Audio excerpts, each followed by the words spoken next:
నా జీవితంలో ఇన్ని దేశాల్లో మీరున్నారని కూడా ఊహించలేదు.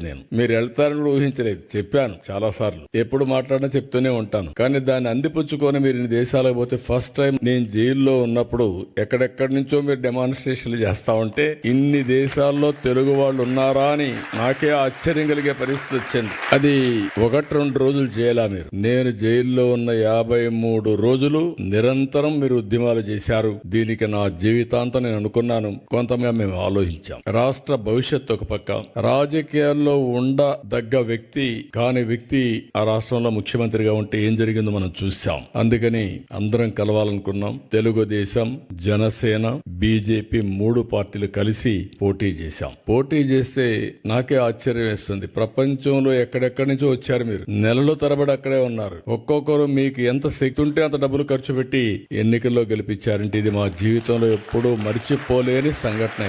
ఇది అప్పుడప్పుడు చరిత్రలో అనుకుంటాం, కానీ ఇంత స్ఫూర్తిదాయకమైనటువంటి జాతి ఉండడం, నేను ఆ జాతిలో పుట్టడం నా అదృష్టంగా భావిస్తున్నా. అందుకే మళ్ళీ చెప్తున్నా, మళ్ళీ జన్మ అనేది ఉంటే మళ్ళా తెలుగు జాతిలోనే పుట్టాలని చెప్పి భగవంతుని కోరుకుంటున్నా.